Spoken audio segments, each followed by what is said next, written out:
Imposter syndrome. Have you guys heard of that term, imposter syndrome? Never heard of it? Okay. And so typically when people don't see themselves as being qualified for good things to happen in their life, they tend to, mentally degrade themselves. I don't deserve to be here, or I don't deserve this good thing. Imposter syndrome is often talked about amongst women, and casually, and then also in therapy too. But how do you guys deal with imposter syndrome, or how do you support others when you recognize it in your fellow men? How do you address that? I don't do well with imposter, to be honest with you. Because once again, the stigma when it comes to men. And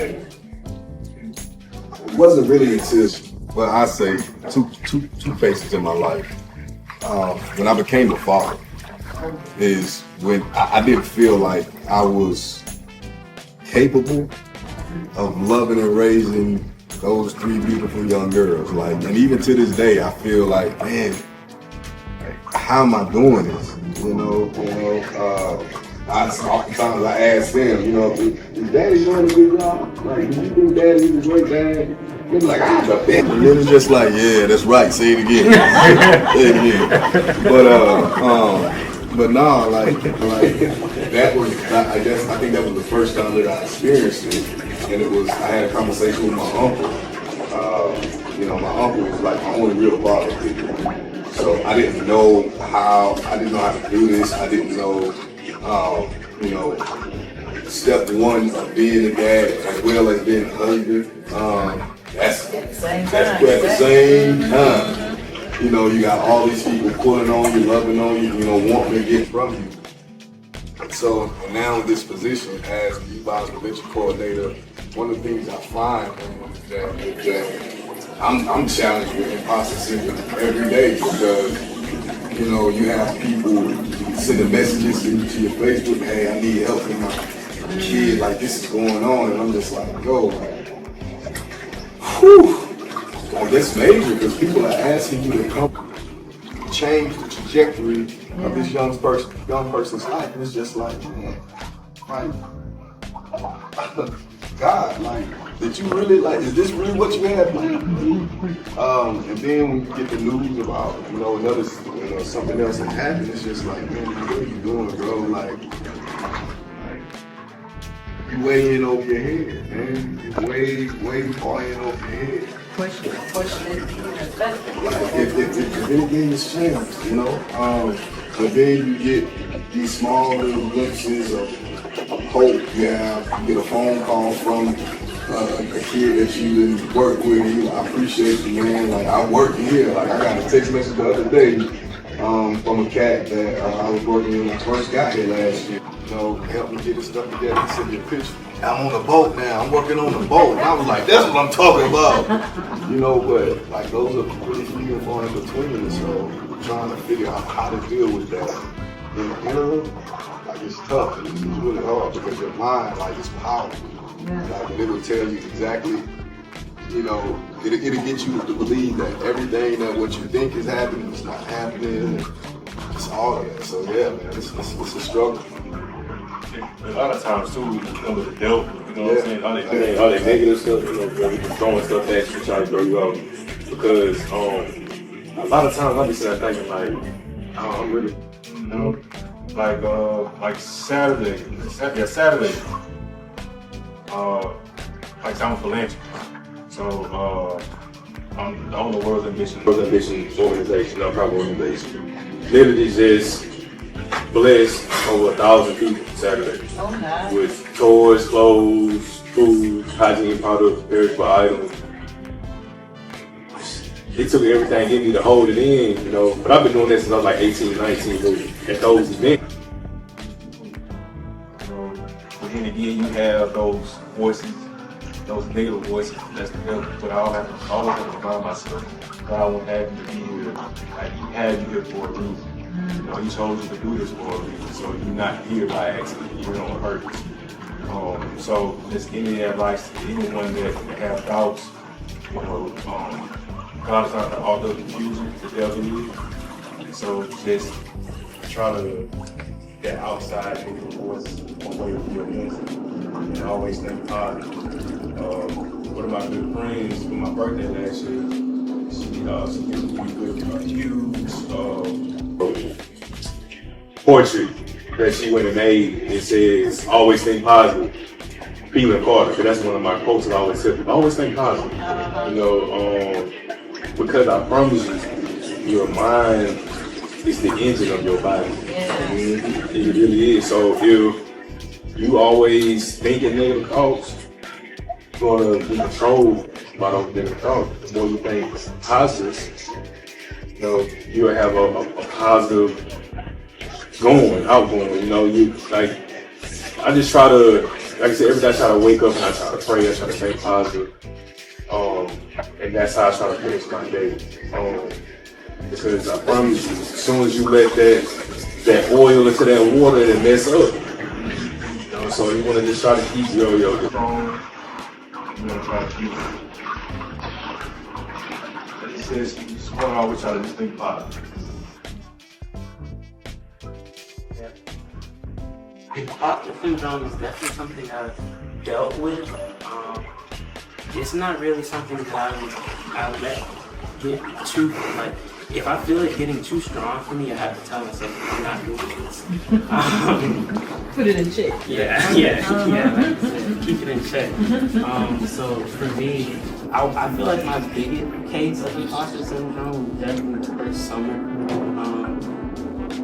After college, I went to California for an internship in aerospace, and it's really hard to get an internship in engineering, and even harder to get an internship in aerospace as a freshman going into the sophomore year. So definitely felt like, okay, do I really belong? And then the organization that I got that opportunity with is Patty Gray Smith Fellowship, and their whole mission was to get young students, young black students, first. So, talking to other students, there's so much more people involved with the aerospace world, and they know this company and what block they make and what plane.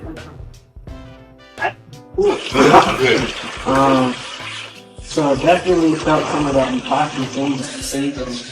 But I have to realize, like, you know, I'm not here to know everything, I'm here to learn about it. So definitely do that. There are a lot of transitions like that. That's probably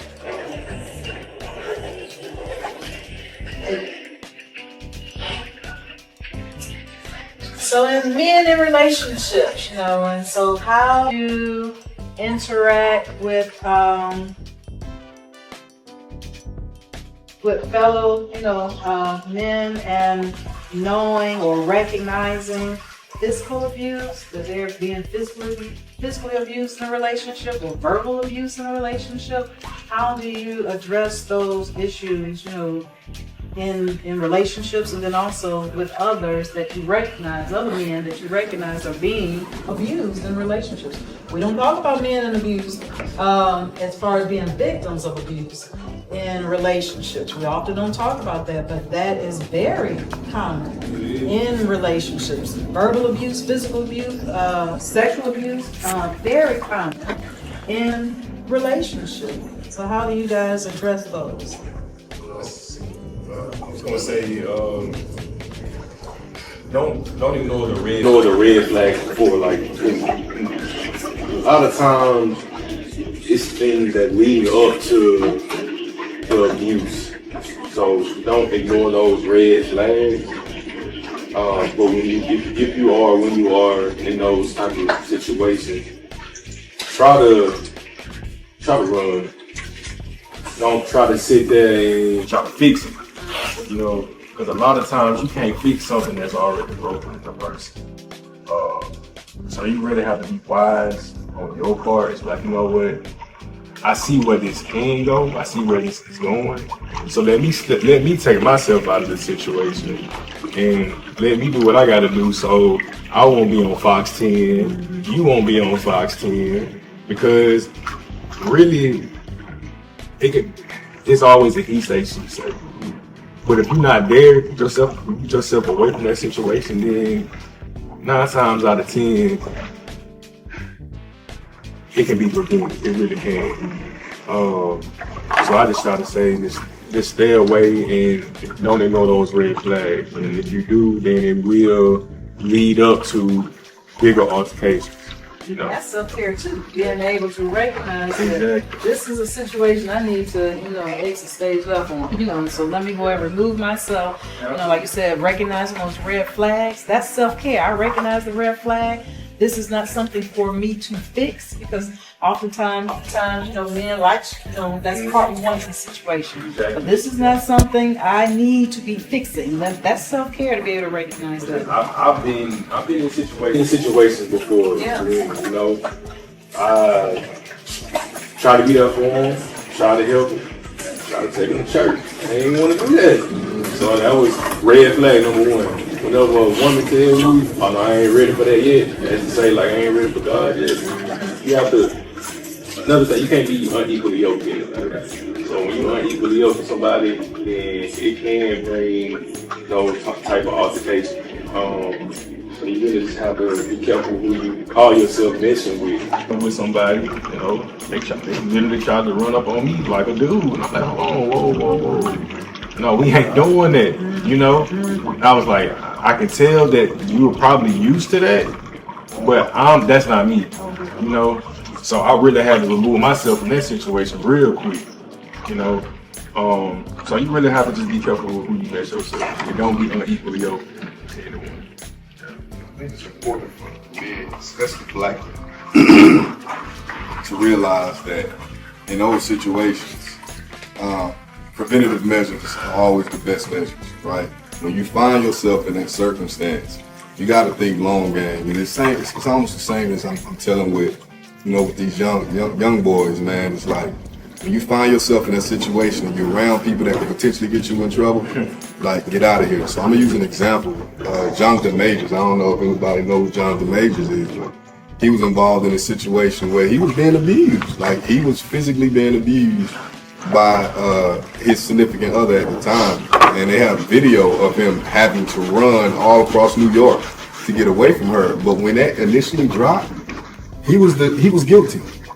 He was the one. They said that he was the one initiating the abuse. So what we have to understand as men, we find ourselves in that situation, we immediately disconnect. Like you have to immediately disconnect for self-preservation purposes, right?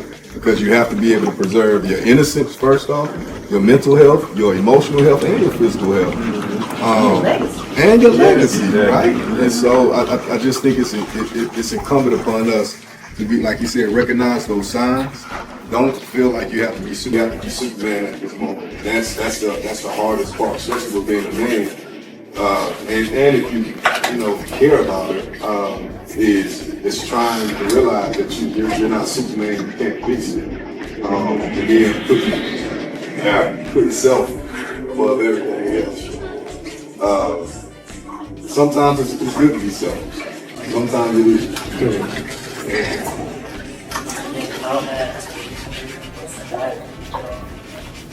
I think it's really important to have women because they can they can see the other. I'm a firm believer that men can be friends with women without romantic attraction.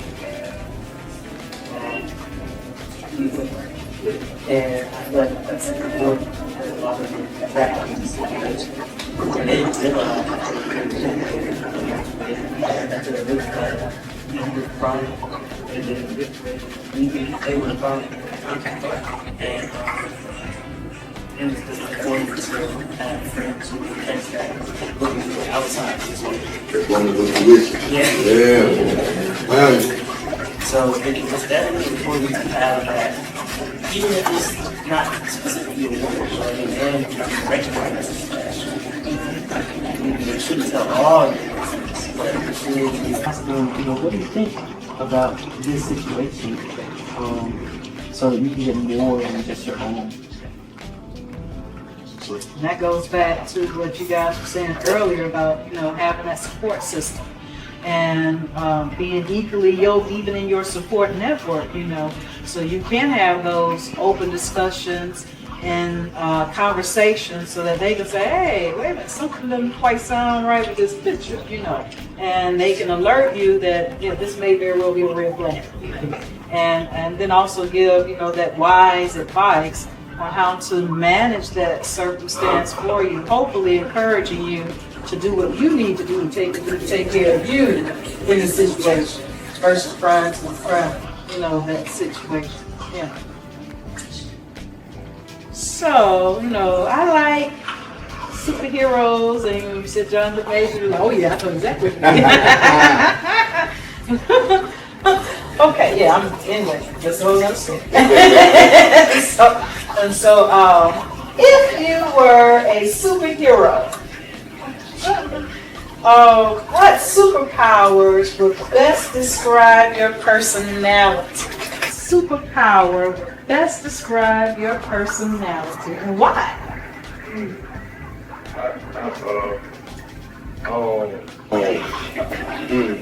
I give too much. I'm a giver. So I guess that's my superpower. Oh, nice. Giving. Could be a gift.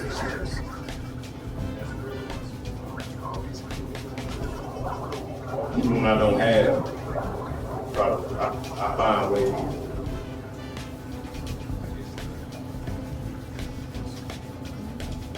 Giver. Yeah. The giver. The giver. All my comic book fans, Marvel and DC fans, when I say that, Marvel. yeah, they're probably gonna get mad at me, but Batman don't got no superpowers, but you don't have any superpowers, but he's resourceful, right? He's resourceful, and he's ingenuitive, and strategic, and he genuinely cares about his community, right? And so I think if I had to choose any kind of superpower, it would be those attributes of Batman. Because one of the things that I really try to focus on is strategic approaches, solutions, and being resourceful, utilizing the things that are already there. So Batman would be my superhero. Love it. For me, I kind of always default to the sports. Glad. Yeah. Not just for I've always been really fast, but also just the way my mind is so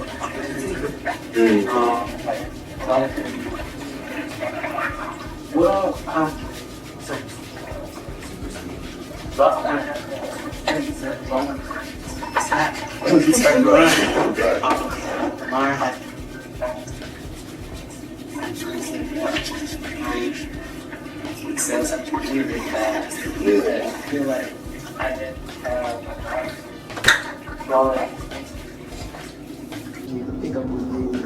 I build relationships really fast, friendships, so I definitely feel like super speed on the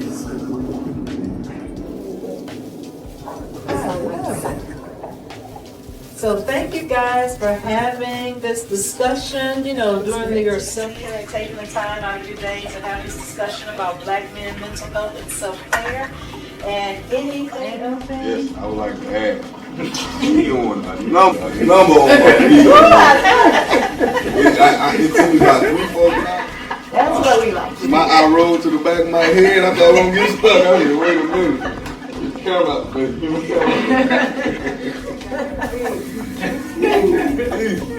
Anybody else have anything you'd like to add? Thank you for the opportunity. I'm ready to come to bed. That's why I saw you want to see this. I want to see you. But also, thank you for the space.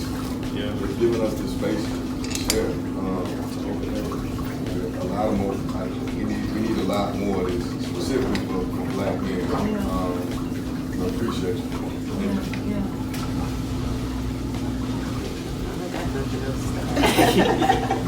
I just enjoy it. I build connections, join other communities, talk to the community, and give advice to other people. Arts in Motion, LPC Services for sponsoring our Let's Talk Mental Health Black Men Mental Health and Self-Care Edition.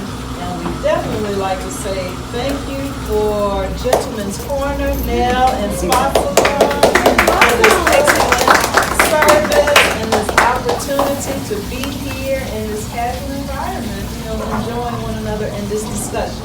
So thank you guys for taking time out of your day to spend and sharing with the community and just sharing with each other, so definitely continue to enjoy your spa treatment, continue your discussions, and thanks for being here. That concludes our Let's Talk Mental Health, Black Men, Mental Health and Self-Care discussion today. We're so appreciative of the men joining us and having this candid conversation. I hope you enjoyed it as well. Definitely add your comments in the comment section, and you'll be seeing more from us soon. Thank you.